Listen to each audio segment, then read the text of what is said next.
32절까지 말씀입니다. 에베소서 4장 31절로 32절까지 말씀입니다. 우리가 한 목소리로 함께 읽겠습니다. 너희는 모든 악독과 노함과 분냄과 떠드는 것과 비방하는 것을 모든 악의와 함께 버리고 서로 친절하게 하며 불쌍히 여기며 서로 용서하기를 하나님이 그리스도 안에서 너희를 용서하심과 같이 하라. 아멘. 성령의 열매, 우리가 계속해서 수요일 저녁마다 함께 주제를 가지고 살펴보고 있습니다. 오늘은 자비에 대해서 함께 한번 살펴보기를 원합니다. 갈라디아서 5장 22절 23절에 성령의 열매의 9가지 특징이 등장하고 있는데 그 중에 자비라는 특징이 나오고 있습니다. 이 자비는 헬라어로 크레스토테스, 우리나라 말이 아니라서 굉장히 저도 읽기에 어색한데 크레스토테스, 영어로는 우리가 알고 있는 것처럼 멀시입니다. 멀시. 이 크레스토테스라는 헬라어는 어디에 등장하냐 하면 기원전 300년 정도에 작성된 70인경에 등장하는 그런 자비라는 뜻을 가진 단어인데요. 구약에서 하나님의 성품을 표현할 때 주로 사용되었습니다. 하나님의 선하심, 하나님의 자비하심, 하나님의 인자하심, 하나님의 친절하심 등 시편이나 선지서에서 이런 하나님의 자비의 성품이 나올 때 이것을 다 크레스토테스라는 단어로 번역했다고 합니다. 그래서 우리가 자비라는 것을 생각할 때 가장 먼저 자비는 하나님의 성품이다 하는 것을 여러분들이 한번 생각해 보시면 참 좋겠습니다. 이 자비라는 하나님의 성품이 어디에서 가장 영광스럽게 드러나냐 하면요, 하나님이 그 백성들을 대할 때, 하나님의 백성들을 대할 때 하나님의 자비라는 성품이 가장 영광스럽게 드러나는데요, 좋을 때 말고 백성들이 죄를 짓고 백성들이 하나님 앞에서 올바로 행하지 않았을 때 그때에 하나님의 자비라는 성품이 잘 드러납니다. 제가 성경에서 몇 가지 굵직굵직한 사건을 여러분들에게 좀 소개하기 원합니다. 첫 번째는요, 아담과 하와 이야기입니다. 성경은 아담과 하와의 이야기로 시작하는데 아담과 하와가 하나님이 창설하신 에덴 동산에서 하나님을 찬미하고 잘 먹고 잘 살았더라 이렇게 끝나면 참 좋았을 텐데 아담과 하와가 범죄하였습니다. 하나님이 먹지 말라고 했던 선악과를 따먹음으로 하나님과의 약속을 파기했죠. 그러면서 범죄하게 되었습니다. 그런데 그들이 범죄했을 때 그 현장에서 하나님의 자비라는 성품이 정말로 아름답게 드러납니다. 어떻게 드러납니까? 하나님이 손수 그들에게 가죽옷을 입혀주시는 거예요. 어느 신이 자기를 향해서 범죄하고 자기를 향해서 거역한 자들에게 옷을 지어 입혀주십니까? 가죽옷을 지어 입어주시는 것, 그것은 하나님의 자비가 참으로 따뜻하게 드러난 현장이라고 하겠습니다. 뿐만 아니라 그것은 원시복음이라고 해서요, 하나님의 아들 예수 그리스도를 예표하는 사건이기도 합니다. 두 번째로 제가 여러분들에게 소개할 부분은 다윗이 범죄했던 현장입니다. 다윗의 범죄 여러분들이 잘 알고 계실 겁니다. 다윗이 밧세바를 자신의 아내로 취하고 싶었어요. 평안할 때 옥상을 거닐다가 목욕하는 한 여인을 봤는데 너무 아름다운 거예요. 그녀의 이름은 밧세바, 그녀의 남편의 이름은 우리아입니다. 그 밧세바를 취하기 위해서 우리아를 전장 가장 앞으로 보냅니다. 그리고 암살하는 거죠. 사실은 전쟁에서 죽임을 당했지만 그것은 암살과 다름이 없었습니다. 그렇게 우리아를 죽이고 밧세바를 취하게 되는 그 현장 가장 인간이 더럽고 가장 인간이 추악하고 얼마나 하나님의 백성이 나락으로 떨어질 수 있는지를 보여준 그 현장에서 무엇이 드러납니까? 하나님 아버지의 자비가 드러납니다. 이 자비는 다윗이 고백했던 시편 51편에서 우리가 발견할 수 있는데요, 그렇게 범죄하고 정말 칠흑 같은 암흑의 시간을 보낸 다음에 나단 선지자가 그에게 찾아왔을 때 다윗은 이렇게 고백합니다. 하나님이여 주의 인자를 따라 내게 은혜를 베푸시며 주의 많은 긍휼을 따라 내 죄악을 지워 주소서. 다윗은 알았던 것입니다. 하나님이 자비로우신 분이시라는 것을, 하나님이 많은 인자와 많은 긍휼을 가지고 있는 분이라는 것을 알았습니다.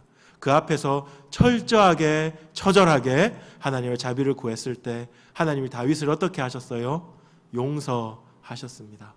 용서하셨습니다. 그 자비가 다윗의 사건에서도 잘 드러나고 있습니다. 그런가 하면 세 번째로 제가 여러분들에게 하나님 자비와 관련해서 소개해 주고 싶은 장면은 이스라엘 백성들의 범죄하는 자리입니다. 이스라엘 백성들이 가나안 땅에 들어가서 살만해지면 우상 숭배하고 살만해지면 우상 숭배했습니다. 하나님은 광야의 신이고 가나안의 신인 바알과 아세라를 섬겨야 풍작을 준다, 그렇게 착각하고 살만해지면 우상 숭배하였습니다.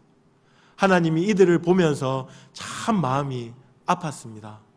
그들에게 진노하고 그들에게 벌을 내려 마땅한데 하나님의 그 많으신 자비 때문에 어떻게 하세요? 선지자를 계속 보내십니다.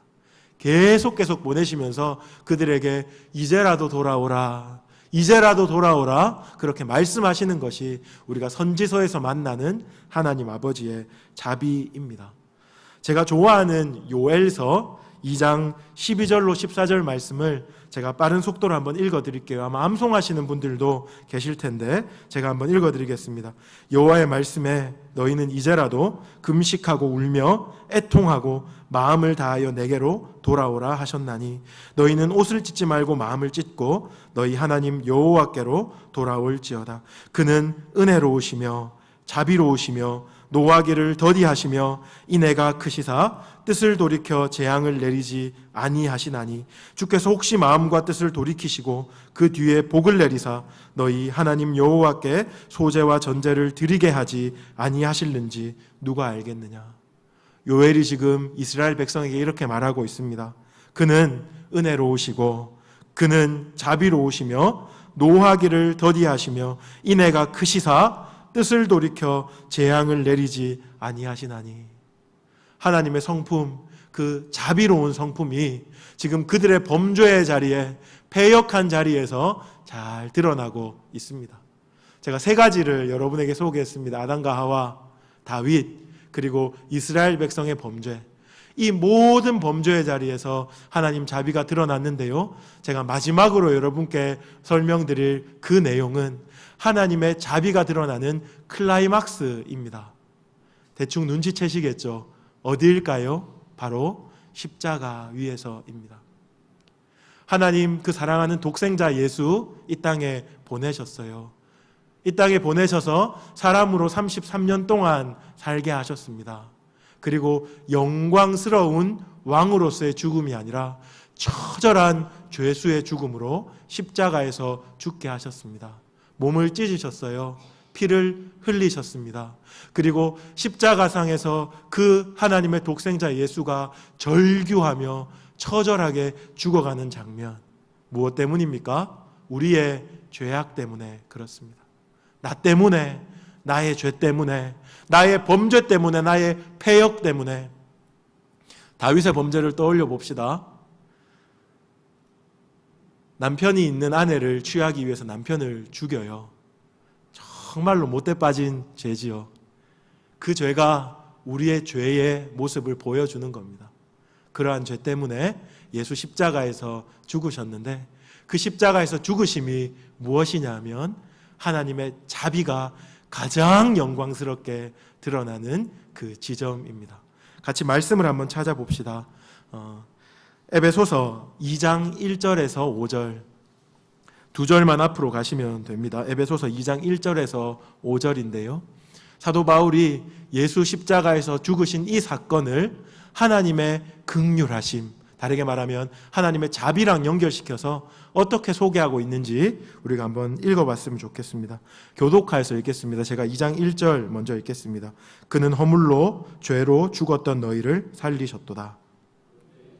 그 가운데서 행하여 이 세상 풍조를 따르고 공중의 권세 잡은 자를 따랐으니 곧 지금 불순종의 아들들 가운데서 역사하는 영이라.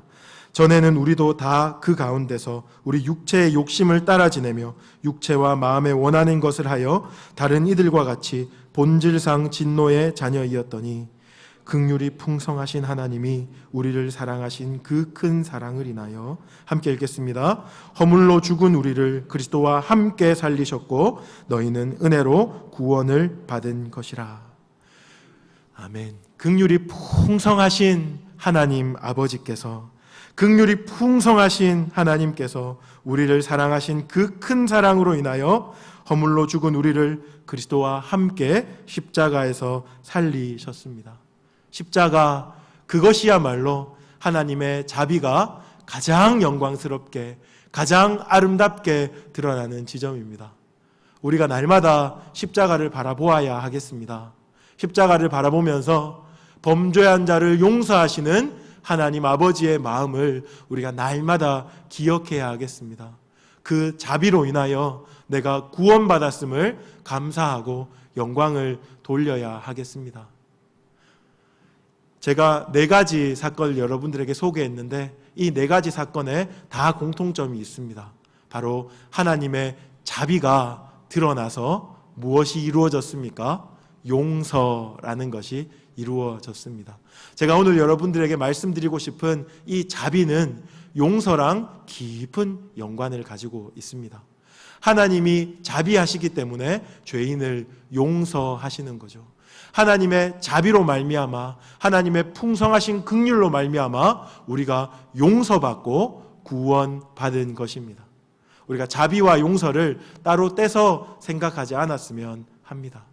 그런데 용서와 관련해서 한 가지를 더 생각하기 원하는 것이 있는데, 바로 우리가 십자가에서 용서받았죠. 그런데 이 용서는 단지 우리의 죄만 용서해 주는 것이 아니고, 우리의 죄를 용서할 뿐만 아니라 우리 속에 있는 다 망가져버린 하나님의 형상을 회복하는 데까지 이릅니다. 하나님 우리를 너무너무 사랑하셔서 우리에 대한 자비와 긍휼이 풍성하셔서 우리를 용서해 주시고 우리를 새로운 사람으로 변화시켜 주시는 겁니다. 우리 중심에 있는 하나님의 형상과 모양, 그것을 다 회복시켜 주시는 거죠. 그러므로 인해서 우리는 하나님을 닮은 하나님의 백성이 되는 것입니다. 우리가 이 땅에 살아갈 때 하나님을 닮은 백성, 그리고 오늘 우리가 계속해서 성령의 열매에 대해서 배우고 있는데, 성령의 열매를 그 심령 중심에 맺을 수 있는 까닭도 하나님의 자비 때문에 그렇습니다. 하나님의 자비로 인하여 우리를 용서하셨고, 그 용서가 우리 내면에 미쳐서 우리 내면에 있는 하나님의 형상이 회복됨으로 말미암아 우리 속에 이제 성령의 열매가 맺히게 되는 거죠. 어떤 성령의 열매가 맺힙니까? 사랑과 희락과 화평과 오래 참음과 자비와 양성과 충성과 온유와 절제. 계속해서 우리가 배우고 있는 거죠. 이것은 추상적인 선에 대한 개념이 아닙니다. 좋은 말을 다 모아놓은 게 아닙니다. 하나님을 높이고 하나님 안에서 변화된 인간을 높이기 위해서 좋은 단어들 다 끌어모은 게 아니고, 실제적으로 우리 중심에 하나님의 형상이 회복되면 일어나는 일입니다. 자비의 열매가 맺히는 거죠. 사랑과 충성과 온유와 절제와 오래 참음과 양선, 이런 열매들이 우리 가운데 실제로 맺히는 겁니다. 이전에는 이렇게 살 수 없던 자였고 이렇게 살지 못하던 자였는데, 이제는 예수 그리스도의 은혜로 인하여 하나님의 자비하심으로 인하여 우리 속에 구원의 일이 일어난 겁니다. 이렇게 생각하는 죄인들이 있습니다. 제가 한 번씩 이야기하지만, 내가 지금은 마음을 안 품어서 그렇지, 내가 마음만 품으면 다 용서할 수 있고, 내가 마음만 품으면 착하게 살 수 있는데 내가 굳이 그렇게 마음을 안 품어서 그렇다, 이렇게 생각하는 죄인들이 참 많이 있습니다. 그런데 이것은 죄인들의 무지입니다. 어리석음입니다. 하나님 아버지가 우리를 용서하시고 우리 속에 하나님의 성품이 회복되지 아니하면 우리가 참된 용서를 해낼 수가 없어요. 불가능합니다. 불가능. 내 마음으로는 내가 마음만 먹으면 용서할 수 있을 것 같고, 내가 마음만 먹으면 선한 마음 품고, 내가 마음만 먹으면 잘할 수 있을 것 같지만 그것은 현실적으로 불가능합니다. 우리가 조금이라도 이런 열매들, 사랑의 열매, 온유의 열매, 절제의 열매, 인내의 열매, 이런 것들 품는 것을 우리 속에 발견한다면, 그래, 나 정도는 이 정도 할 수 있지, 이렇게 생각하는 것이 아니고 모두 다 무엇으로부터? 하나님의 자비하심으로부터 왔구나 하는 것을 여러분이 찬미하고 고백하셔야 합니다. 이 하나님의 자비 때문에 우리가 용서를 받았고, 이 용서가 그냥 단지 우리의 신분만 변화시킨 것이 아니고 우리 내면에 하나님의 형상을 회복함으로 성령의 열매, 크고 작은 열매들이 맺히고 있다 하는 것 여러분들이 꼭 기억하시면 좋겠습니다. 오늘은 자비라는 열매에 대해서 구체적으로 한번 살펴보겠습니다. 이 자비라는 열매는 제가 서두에 말했듯이 선함 혹은 착함 혹은 친절함, 이런 것이 우리 속에 맺히는 것입니다. 성령의 열매이죠. 하나님이 기뻐하시는 열매입니다. 그런데 하나님의 선하심이 용서와 깊은 연관이 있었죠. 하나님의 자비하신 그 자리에서 용서가 일어났던 것처럼 우리 속에 자비의 열매가 맺히면 어떤 일이 일어나겠습니까? 용서가 일어나게 되는 겁니다. 자비는 추상적인 개념이 아닙니다. 저 사람 참 멋있다, 저 사람 참 좋다, 사실에 근거하지 않은 그냥 이미지 있잖아요. 제가 사실은 그것을 굉장히 많이 이득을 보는 사람입니다. 굉장히 이기적이고 욱하고 못돼 빠졌는데 딱 볼 때 착해 보이고 생글생글 웃고 따뜻해 보이니까 사람들이 저를 참 좋은 목사다 이렇게 평가하죠. 자비는 그런 이미지가 아닙니다. 자비는 삶의 자리에서 일어나는 실천인데요, 그 실천 중에 중요한 실천이 바로 용서라는 겁니다. 용서. 우리가 죄인일 때도 용서를 했지요. 우리가 죄인일 때는 너무 과거 이야기, 예수 만나지 못했을 때는 과거 이야기니까 우리가 세상 사람들 한번 봅시다. 세상 사람들도 용서 잘 하면서 삽니다. 그런데 그들의 용서는 참된 용서다 이렇게 말할 수가 없어요. 왜냐하면 용서하는 이유가 자기 자신을 위해서 하는 용서기 때문에 그렇습니다. 정서적인 안정을 위해서, 아니면 좋은 관계를 유지하기 위해서, 조금 더 속된 말로 하면 암 안 걸리려고 내가 용서하고 마는 거죠. 때로는 사회적인 지위가 낮기 때문에 이를 악물고 용서해야 되는 경우, 다른 사람의 이목 때문에 용서해야 되는 경우가 있기도 합니다. 용서가 일어나는 것 같아 보이지만 내면에서 참된 용서가 일어나는 것이 아닙니다. 저는 오늘 여러분들에게 성령의 열매, 이 자비라는 열매를 맺은 사람만이 할 수 있는 용서에 대한 이야기를 하고 싶습니다.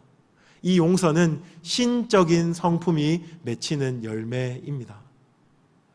나를 위해서 하는 용서, 내가 암 안 걸리려고, 내가 스트레스 안 받으려고, 내가 품위를 유지하려고 하는 용서가 아니고, 예수님이 우리를 용서해 주셨던 그 용서로 우리가 용서하는 것이 바로 자비의 실천이다. 그렇게 여러분들에게 말씀드리고 싶습니다.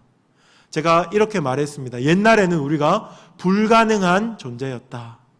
착하게 살고자 하는 마음이 있어도 착하게 살 수 없는 존재, 자비를 실천하고 싶어도 자비를 실천할 수 없는 존재였는데, 성령께서 우리 속에 오심으로 이제 우리가 용서를 실천할 수 있는 은혜가 우리 가운데 주어졌습니다.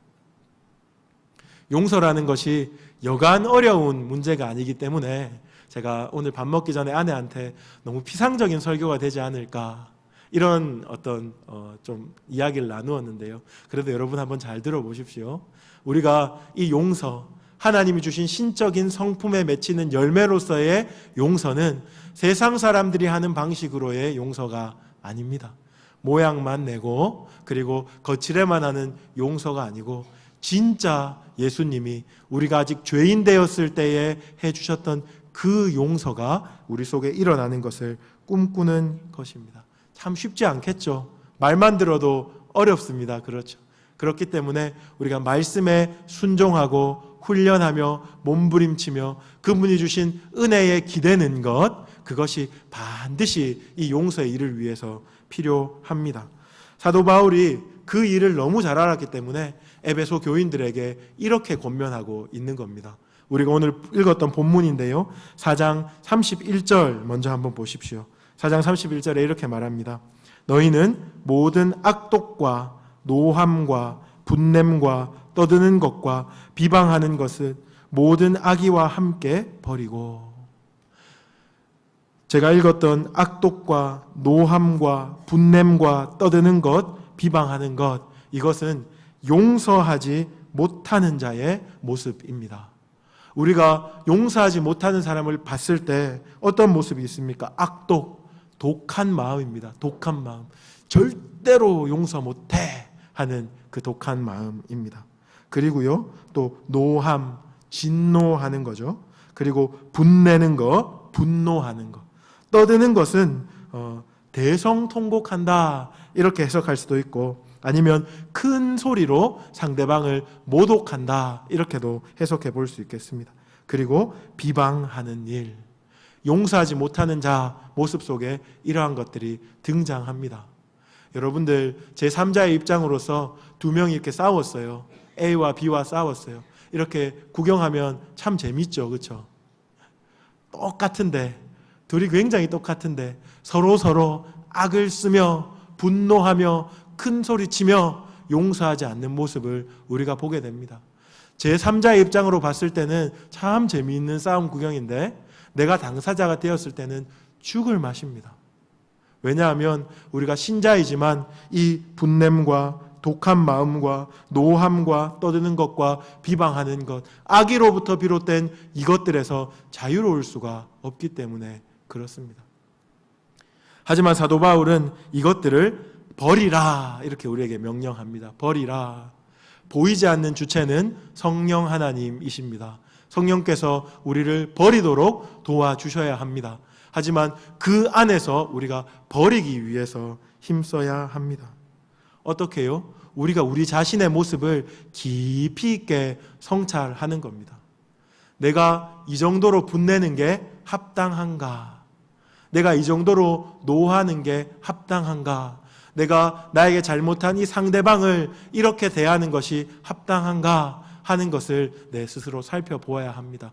여기서 합당한가라는 것은 내 기준이 아니고 하나님 기준에서 합당한가 하는 걸 살펴보아야 합니다. 제가 제 모습을 들여다보았습니다. 분내고 있을 때, 용서할 수 없어 라고 말할 때 제가 어떤 특징을 가지고 있는지 3가지 정도로 한번 성찰해 보았거든요. 첫 번째는 뭐냐 하면 속이 좁아집니다. 속이 굉장히 좁아져서 상대방의 입장을 이해하고 싶어 하지 않습니다. 나에게 해코지를 한 상대방이 있을 거 아니에요. 내가 그 사람 때문에 손해를 봤을 거 아니에요. 하지만 이 손해본 나는 너무너무 중요하고 해코지 당한 나는 너무너무 중요한데 왜 그 상대방이 나에게 그딴 식으로 말했는지 그것에 대해서는 전혀 이해하고 싶어 하지 않습니다. 그 상대방이 아내라 할지라도 그렇습니다. 속이 좁아지는 특징이 저한테 있더라고요. 두 번째는 있는 그대로가 아니라 뭔가를 자꾸 더 하려고 합니다. 그 사람이 나에게 줬던 그 상처, 그 있는 그대로가 아니고 거품을 자꾸 더해서 뭐 하고 싶어요? 그 사람 더 나쁜 사람 만들고 싶은 그런 욕망이 제 안에 꿈틀꿈틀 되더라고요. 과대포장하는 거죠. 요즘에 아이들이 쓰는 말로 피해자 코스프레를 하고 싶은 겁니다. 이해가 잘 안 되죠? 이 말이 무슨 말인지. 내가 더 큰 피해자인 척하고 싶어서 상대방의 의도도 꼬아서 생각하고 상대방의 눈빛도 꼬아서 생각하고 그렇게 한다 하는 말입니다. 그리고 마지막으로 저한테 나타났던 가장 치명적인 모습은 그가 잘못했어요. 저한테 잘못했다는 것은 사실입니다. 그가 잘못했기 때문에 내가 분노하는 것이 정당하다라고 여기는 겁니다. 언뜻 들으면 그럴듯한 말 아닙니까? 그 사람이 나한테 잘못했기 때문에 내가 분노하는 것이 정당하다고 여기는 세상 속에 살기 때문에 언뜻 들으면 이게 당연해 보이는 건데, 분노는 하나님 앞에 하나님이 우리에게 주신 성품이 아니라는 거 우리 너무나 잘 알고 있습니다. 어느 순간에도 분노는 정당하지 않습니다. 하나님 앞에. 이것이 하나님이 주신 성품인지 아니면 마귀가 우리에게 주는 성품인지 우리가 잘 판단해야 합니다. 딸아이가 지금 6살인데요. 사춘기도 아닌데 참 컨트롤이 안 되더라고요. 여러분 앞에 무슨 번데기 앞에 주름을 잡는 것 같은 이야기일지 모르겠는데, 그 아이가 잘못해요. 제 앞에 잘못하고 말도 이상하게 하고 거짓말도 하고 짜증도 내요. 그래서 제가 훈육한답시고 아이를 굉장히 혼내키고 혼자 돌이켜보면 이런 생각이 듭니다. 이 정도로 화낼 일이었나? 그런 생각이 들어요. 이 정도로 화낼 일이었나? 그러면서 제가 이런 생각을 하게 되었습니다. 상대방이 잘못했다 할지라도 내가 그 앞에서 분노를 하는 것은 정당한 것이 아니구나 하는 생각이 제 마음에 들었습니다. 여러분은 어떠세요? 여러분은 어떠세요? 제가 말한 것은 세상 사람들이 사실은 살아가는 방식입니다. 그들 앞에서 이런 이야기를 하면서 신적인 성품이 우리 가운데 열매 맺히며 이런 용서를 해야 한다 이런 얘기를 하면 바보 같은 삶이라고 비웃을지도 모르겠습니다. 손해보는 삶이다 이렇게 말할지 모르겠습니다.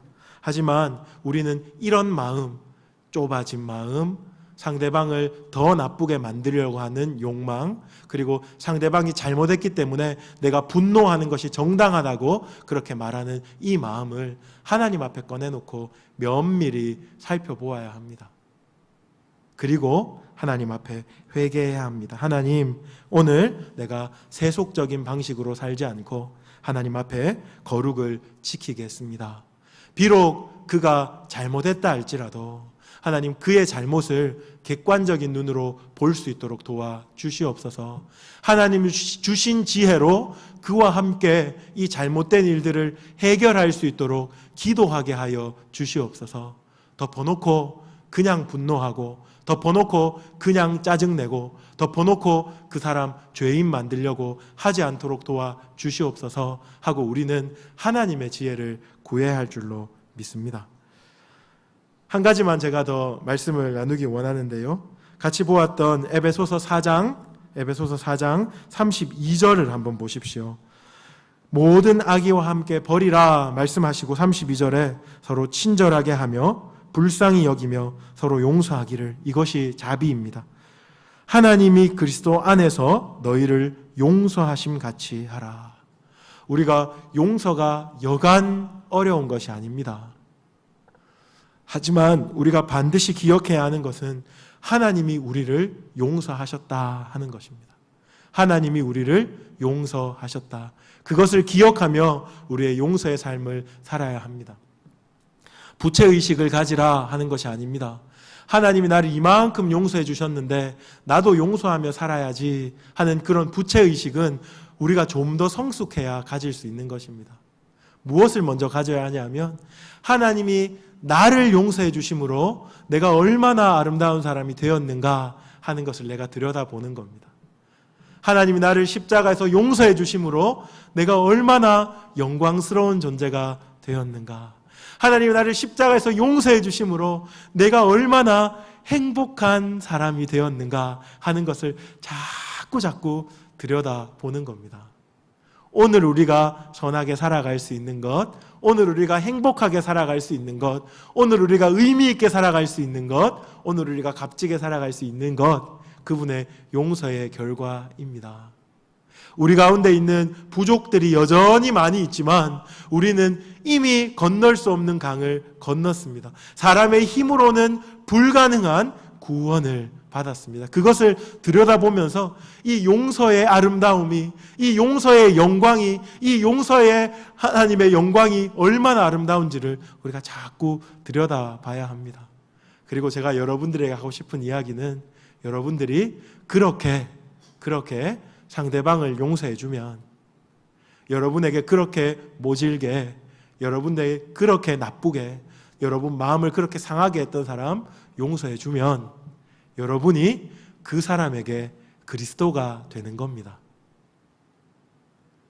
굉장히 신학적으로 오해가 있을 수 있는 말이지만, 우리가 작은 예수로 이 땅에 살아가지 않습니까? 믿지 않는 사람, 그리고 우리와 함께 살을 맞붙이고 있는 우리 공동체 원들에게는 우리가 그들에게 그리스도가 되어 주어야 합니다. 작은 예수가 되어 주어야 합니다. 그런데 용서할 때 그런 일이 일어나는 겁니다.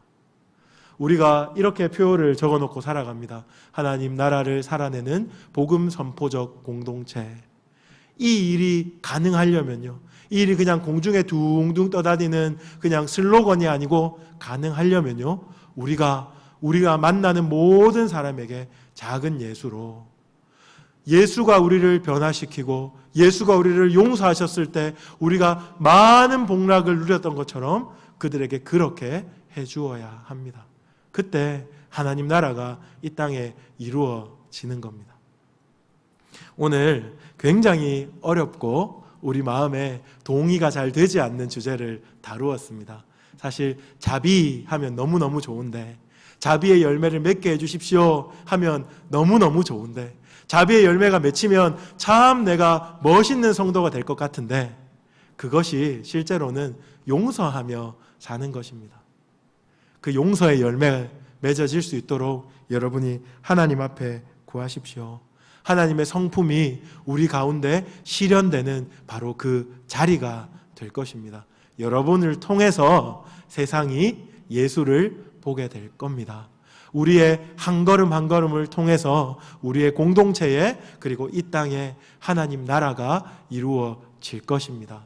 우리가 이 용서의 일에 씨름하며 하나님을 닮아가는 귀한 하나님의 백성들 되기를 주님의 이름으로 축복합니다. 아멘.